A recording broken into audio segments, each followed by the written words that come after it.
बिस्मिल्लाहिर्रहमानिर्रहीम, अस्सलाम वालेकुम। जैसा कि आज आपको पता है कि वज़ीर आला पंजाब के इलेक्शन के हवाले से चौधरी परवेज़ इलाही ने सुप्रीम कोर्ट लाहौर रजिस्ट्री में दरख्वास्त दायर की थी और चीफ जस्टिस पाकिस्तान की सरबराही में 3 रुकनी बेंच ने वज़ीर आला पंजाब हमजा शहबाज को ट्रस्टी वज़ीर आला करार दिया है कि वो बतौर ट्रस्टी काम करेंगे और सोमवार के रोज़ तक उस दिन देखेंगे कि इस हुक्म में तौसीक़ करनी है या नहीं करनी। और इसके साथ साथ अदालत ने यह भी कहा कि सुप्रीम कोर्ट हमजा शहबाज के बतौर वज़ीर आला उनके दफ्तर पर चेक रखेंगी और ये अदालत ने उनके इख्तियारात को महदूद किया है। ये तो रूटीन की बात नहीं है, तमाम टीवी पर भी देखा जा चुका होगा। लेकिन अदालत में आज क्या हुआ, क्या पीटीआई के जो इमरानडूज थे वो कमरा अदालत में क्या करते रहे, ये तमाम सूरत हाल का जायज़ा लेते हैं और ये भी देखते हैं कि ये माजी में भी इनका क्या कंडक्ट रहा है। आज जब सुप्रीम कोर्ट लाहौर रजिस्ट्री में, बल्कि कल रात से बात की जाए तो जो पीटीआई के जो जुनूनी फॉलोअर हैं, बेवकूफ़ किस्म के, जिन्होंने ये नहीं देखा कि अदालतों के सरकारी इमारतों के जो एहतराम है उसको मलहूज़े खातर रखा जाना चाहिए या नहीं रखा जाना चाहिए। आज कल रात को भी यही सुप्रीम कोर्ट रजिस्ट्री थी, इसके ये जो बाड़ लगी हुई है इसके ऊपर चढ़ गए थे कि भाई कमरा अदालत खोला जाए, जबकि जो मुल्क की आला अदालतें हैं, चीफ जस्टिस पाकिस्तान है, उन्होंने भी ये रिमार्क्स दिया कि अदालत अपनी किसी बात पे अड़ी नहीं रहती, बल्कि अदालत जो है उसका कलम चलता है और अदालत इस जमहूरियत के साथ है। तो रात को ही ये डिप्टी रजिस्ट्रार एजाज़ गुराया को ये अहकामात जारी किए गए थे कि वो आके इनकी दरख्वास्त जो है वो वसूल करें। लेकिन इसके बावजूद जो पीटीआई के जो बेवकूफ़ तरीन और जो इस मुल्क को तबाह करने के लिए तुले हुए हैं, वो कारकुनान टाइप लोग जो हैं, वो दहशतगर्द टाइप लोग जो हैं, वो यहाँ पर हमलावर भी हुए। और आज भी जब सुप्रीम कोर्ट में इस केस की समाअत शुरू हुई 11 बजे के करीब, जब कमरा अदालत सुप्रीम कोर्ट लाहौर रजिस्ट्री का कमरा नंबर 1 खोला गया, तो जो पीटीआई के जो कारकुनान थे वो कमरा अदालत में ऐसे घुसे कि उन्होंने तो कमरा अदालत का जो दरवाज़ा था उसके शीशे तोड़ दिए। और उसके साथ साथ इस रश की वजह से चीफ जस्टिस पाकिस्तान ने इस केस को मुलतवी किया और ये हुक्म दिया कि इसको कमरा अदालत में चूँकि रश है और वकला जो आर्गूमेंट्स करने वाले हैं उनके लिए जगह नहीं बची, तो अदालत ये मुनासिब समझती है कि कोई ऐसा अलहदा से कमरा जो है इंतज़ाम किया जाए कि वहाँ पे सिर्फ वकला मौजूद हों और दूसरा अगर किसी ने समाअत करनी है वो दूसरा कमरा जो है वीडियो लिंक के ज़रिए तैयार किया गया और उसको कायम किया गया। पहले से ही मौजूद था, उसको इसी मकसद के लिए खोला गया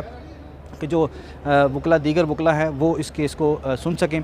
कमरा अदालत में जब दूसरा जो वीडियो लिंक के जरिए कमरा था, वहाँ पे पीटीआई के जो वर्कर्स थे वो कमरा अदालत में वकला के कपड़ों में आए और उन्होंने ये जब अदालत ने ये ऑब्ज़र्वेशन दी कि ये हमजा शहबाज और डिप्टी स्पीकर की जो रूलिंग है बादी नज़र में वो गलत है, सुप्रीम कोर्ट के फ़ैसले से के मुताबिक नहीं है। जबकि अदालत ने, जब चीफ जस्टिस पाकिस्तान ने ये भी ऑब्ज़र्वेशन दी कि हमजा शहबाज का जो वज़ारत आला का ऑफ़िस है वो भी अंडर डीप क्लाउड्स है, कि गहरे ख़तरे में है बादी नज़र में, तो तब कमरा अदालत में मौजूद जो पीटीआई के कारकुनान थे उन्होंने बड़ी लख्फ़ गुफ्तगू जो है वो शुरू की, बल्कि गंदे नारे जो है वो लगाने की कोशिश की। ताहम कमरा अदालत में मौजूद कुछ सोफिस्टिकेटेड लोग जो थे उन्होंने उनको मना भी किया और पीटीआई के जो इमरानडू टाइप लोग हैं, दहशतगर्द लोग हैं, ये उस अदालत में आए थे और इस तरह की गंदी गुफ्तगू जो है, गंदे नारे जो हैं वो लगाते रहे, जिनको रिपीट करना भी ये तौहीन है कि इस तरह की पाकिस्तान में जिस तरह ये पोलराइजेशन को फ़रोग़ दिया जा रहा है। इमरान खान के जो फॉलोअर हैं वो ये नहीं सोच रहे कि कैसे पाकिस्तान को जमहूरियत को आगे बढ़ाना चाहिए, उनकी तरबियत अच्छी नहीं की जा रही बल्कि उनको पुरतशद्दुद बनाया जा रहा है। और ये इल्ज़ाम लगाते हैं टीएलपी पर कि टीएलपी ने दहशतगर्दी की, जबकि इनसे बड़े ज़्यादा दहशतगर्द कौन हो सकते हैं जिन्होंने कल रात लोगों की गाड़ियों पर भी हमले किए, सिर्फ़ और सिर्फ इस वजह से कि डिप्टी स्पीकर ने उनके 10 वोट जो हैं वो सुप्रीम कोर्ट के फ़ैसले को उसको गलत समझ के तशरीह कर दी। उसके लिए अदालतें मौजूद हैं, वहाँ पर जाके आप अपना केस प्लीड करें। किया केस प्लीड और अदालतों ने रिलीफ भी दिया, और इसके बावजूद आप पीटीआई की जानिब से इस तरह की दहशतगर्दी और मुल्क को, जो इनके इमरान खान हैं वो इस मुल्क को श्रीलंका बनाने की कोशिश में लगे हुए हैं। उनकी ये ख्वाहिश है कि वो सारी दुनिया जो है, सारे पाकिस्तान के जो लोग हैं, जो अगर उनके हाँ में हाँ नहीं मिलाते तो वो मर जाएं और सिर्फ जो उनको फॉलो करने वाले इमरानडू हैं वो सिर्फ़ और सिर्फ जो हैं वो इनके साथ चलें। तो अभी भी, इससे पहले भी माजी में 2014-15 में जब chief justice Lahore high court ने इमरान खान को एक केस में बुलाया था तो वहाँ पर भी लाहौर हाई कोर्ट के गमले तोड़े गए। ये पीटीआई के जो दहशतगर्द हैं ये अभी नहीं हुए, ये पुराने हैं। ये तब भी इन्होंने कमरा अदालत के जो दरवाजे थे उसके भी शीशे तोड़े, बल्कि कमरा अदालत का एक दरवाज़ा जो वो भी टूट गया था। और इसके साथ साथ आपको याद होगा सुप्रीम कोर्ट में भी इन्होंने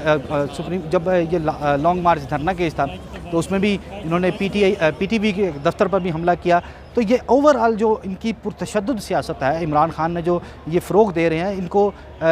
इसको रोकने के लिए आवाम को सोचना चाहिए कि इस तरह की पुरतशद्दुद लैंग्वेज और इस तरह की गलत गुफ्तगू जो है वो पीटीआई जो है वो सोशल मीडिया पर फ़रोग़ दे रही है। और आज भी यही कुछ हुआ कमरा अदालत में।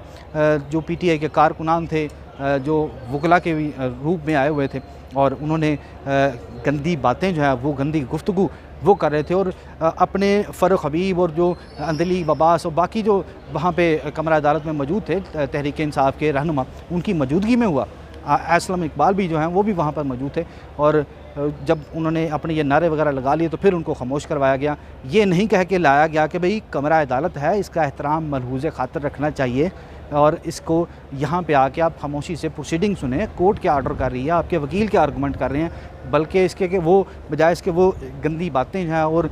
जो वज़ीर आला के मुतल्लिक़ जो बातें सोशल मीडिया पे चला रहे हैं उस तरह की बातें कर रहे थे। यहाँ पे ये मौक़िफ़ नहीं है कि जो मुस्लिम लीग नून जो है वो बड़ा अच्छा करी, उनके ख़िलाफ़ अदालतों में केसेस हैं, अदालतें फ़ैसला करेंगी और इनका भी केस है, अदालत इस पे फ़ैसला करेगी। और अदालत ने आज ऑब्जर्वेशन दी है कि डिप्टी स्पीकर की जो रूलिंग है वो बादी नज़र में गलत है, तशरीह उसकी जो उनकी जानब से की गई है, जो समझा गया है वो दुरुस्त नहीं है बादी नज़र में। और अदालत ने इस हवाले से डिप्टी स्पीकर को ये हुक्म दिया है कि वो अपने जो बाकायदा बयान जो है वो अदालत में जमा करवाएं और पंजाब हुकूमत को भी ये हुक्म दिया है कि वो बाकायदा बयान जो है वो अदालत में तहरीरी तौर पर जमा करवाया जाए। और अदालत ने इसके साथ साथ इस केस की मज़ीद समाअत सोमवार तक के लिए इस्लामाबाद में मुलतवी की है कि वहाँ पे इसको सुना जाएगा। और अदालत ने यह कहा है कि इस केस को हम ज़्यादा देर नहीं चलाएँगे। सोमवार को अगर केस ये मुकम्मल ना हो सका तो मंगल के दिन इस केस को मुकम्मल करके फ़ैसला सुनाया जाएगा। और अदालत ने कहा कि अदालत जो है वो जमहूरियत के साथ है, मुल्क का मुआशी नुकसान हो चुका है इतना, अदालत इस मामले को ज़्यादा देर नहीं चलाएगी, इस पर जल्द फ़ैसला जो है वो सुनाया जाएगा। ताहम इस केस को सोमवार के रोज़ तक के लिए मुलतवी किया गया है। आइंदा व्लॉग तक के लिए इजाज़त दी है। अल्लाह हाफ़िज़।